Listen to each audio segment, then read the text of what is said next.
Hey everybody, Wayne here. In today's Recon, I'm unboxing Coral Sea Solitaire Deluxe Edition, designed by Joseph Miranda and published by Decision Games.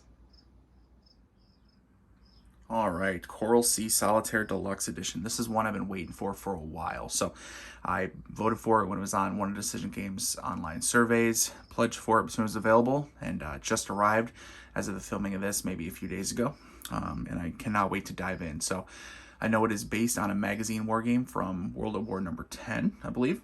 And then, which in turn is based on, I believe it was a Solomon Islands game, solitaire game released in World at War number 2. So it's got some history behind it. This game, previous game, I know the magazine version had some issues, I don't know, errata, production issues, etc. I don't know yet about this one at all.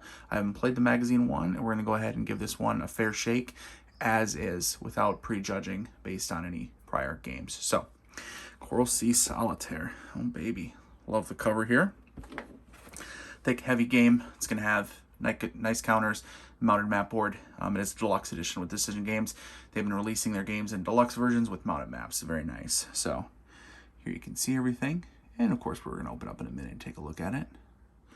22 by 25.5 inch mounted game board. Okay, so not even a full 24 by 34 inch, which is nice sometimes. Sometimes you like to have a little bit smaller map. 220 counters, 3 player aids, rules, campaign analysis booklet, a 6-sided die, storage bags. So, Coral Sea was the first of the Pacific War's great carrier versus carrier battles. It was a result of an Imperial Japanese Navy offensive into the South Pacific, with their South Seas fleet transporting invasion forces to Port Moresby and New Guinea and Tulagi off Guadalcanal. Their strategic objective was to cut Allied lines of communication to Australia. The U.S. Navy moved to counter and inflict a defeat on the Japanese fleet. Coral Sea Deluxe is a one-player, solitaire wargame of the decisive aero-naval battle that took place between the United States Navy and the Imperial Japanese Navy in May 1942. Fantastic. All right, let's go and open her up. Let's get her open. What are we doing here? Open her up and see what we got in here. Nice thick box, so good high quality box. All right, starting off, we have a couple baggies, 4 counters, just a couple. We have our 6-sided die that I mentioned it came with, so there we go.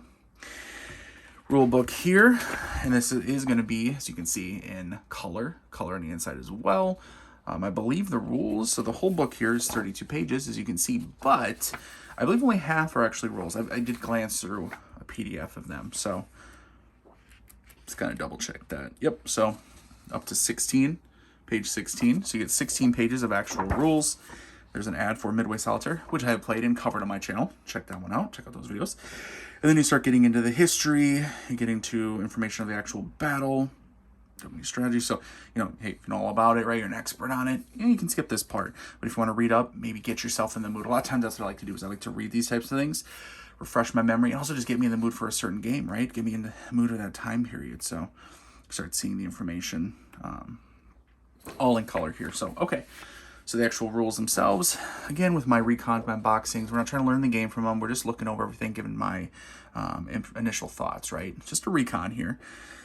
Okay, full color. You can see table of contents here in the front.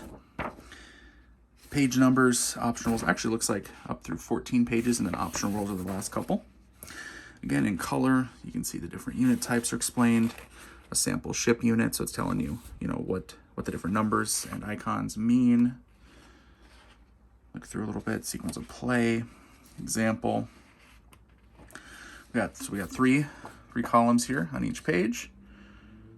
Red text for important. Little side notes, important. And again, we're getting pictures, some pictures in here to show us what they're talking about when they reference certain counters, it looks like. And again, exceptions, important stuff. Examples in blue, exceptions in red. Ooh, here we go. Example, surface combat with full pictures and explanation. I do really like that. I always love when a game's going to have example of naval bombardment of a base. I do really like that, getting that extra information. Here's priority combat, air-to-surface attack. I really like that. That's going to help out big time. So, all right. Looks good so far. Haven't played it yet, but looks good. All right. Now let's check out. I think we have our sequence of play and our paired cards. So, yep, the 3 player aid cards. Nice thick card stock, you know, average. Game turn sequence of play here. Looks like we have everything on here, which is really nice. Double-sided, consolidated CRT, combat modifiers, combat results, explanations, notes, effects of fatigue. So lots of information on here. Does keep us from, which a lot of information can get overwhelming, but at the same time keeps us from flipping through the rulebook, which I think for a solitaire game is always one of my things. Is I want to be able to look at, learn, and learn to use the rulebook to learn, absolutely. But when I'm playing, I should be able to reference the board, the map, and player aid cards. I shouldn't have to sit there and keep checking the rulebook or run through, you know, a sequence of play in the rulebook. I don't think so. So it's nice having that. And then we've got some tables. So random event tables, United States Navy intelligence table, command mission table, air mission table, weather scouting, tactical initiative, airstrike versus naval target selection, and Imperial Japanese Navy movement doctrine tables, fighter commitment tables, optional, maybe some optional, terrain effects chart, some not optional, and VP table there. Very nice. All right. Oh, and here we have our counters, which thankfully it looks like. And we'll take a look slow. We'll look at them slow. And by the way, I film in 4K, so we pause at any time. You should really get a really good, crisp, clear image of the counters. Anytime you want to pause it, click pause. But make sure you're also watching in 4K, by the way. You got to go in the bottom right and click settings and then 4K. Okay. So I did see one person online had misaligned counters. He was kind of wondering about that. Obviously, mine you can see are not, thankfully, misaligned, which someone else also responded and said theirs were not. So fortunately for him, but I'm sure Decision Games will take care of him and get him some nice fresh counters. But you have allies. You can see everything from the actual ships to the aircraft. I like the overhead view of the aircraft. Ship iconography, the pictures for the ships, you know, the side silhouette, just black.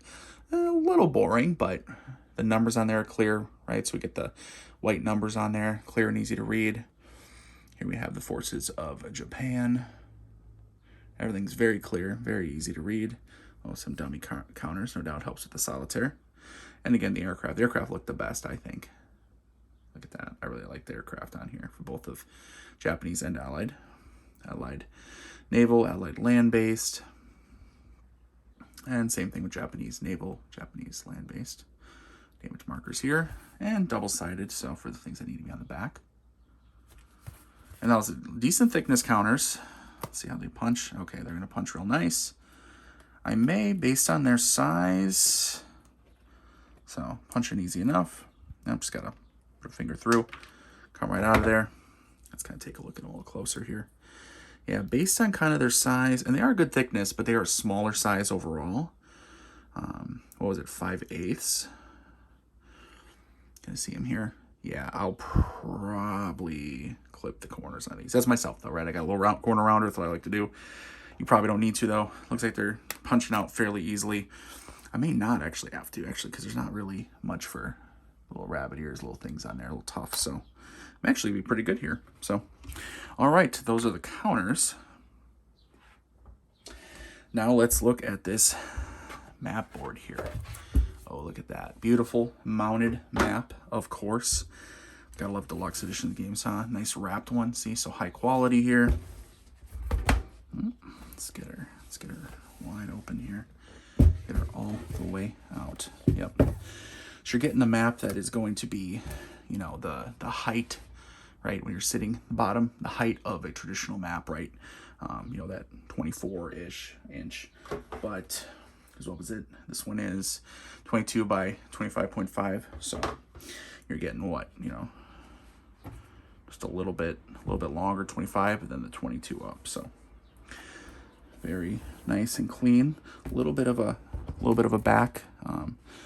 Either I don't do it too much. A little bit of a back bend, maybe fold to get it flying flat. Not too bad actually from straight out of the box. That's not too bad. I'll probably throw a couple books on here. Just let it sit for a couple hours. Should be good to go. Or you can back fold a little. That's what I like to do. Either way, just make sure you don't snap a board in half. I may have done that before. All right, Coral Sea Solitaire. You guys should be able to see almost everything on here. Yep. Looking up top here, Coral Sea Solitaire. Game design, Joseph Miranda. Map graphics, Todd Davis. Decision Games 2024. U.S. Command Points, turn track. We have our Panic and Victory Point track. Action Naval Force, some interesting information there. And again, I don't know the game, so we're learning it. We'll be learning it. United States Navy Task Force displays, different task forces, Imperial Japanese Navy, map key. We have Imperial Japanese Navy aircraft status, U.S. Navy aircraft status. And you can see on the map, very, very simple design here, nothing fancy, a lot of water. But you can see the land is clear, different bases, and with the water, but it looks it's got a little bit of a texture, so it's not just a flat color, right? It's got a little bit of textured graphical touch to the water, so it's not just, oh, it's a solid one color blue and that's that. So very nice. I think this is gonna be a good one. I'm excited to try it out. Don't know the rules yet. Don't know if it still carries over any problems it may have had before from the magazine game. I know the components look really nice. Yeah, this is Coral Sea Solitaire. Joseph Miranda, Decision Games. I am excited to learn this one, study this one, play this one. I'm sure I'll be showing it off on the channel, guys. So let me know if you played this one already, what you think of it. Otherwise, I'd always appreciate a thumbs up, and I appreciate a subscription. It's free. Just click the button. You don't have to watch all my videos, just the ones that interest you. Otherwise, thanks so much for tuning in, guys. And until next time, later.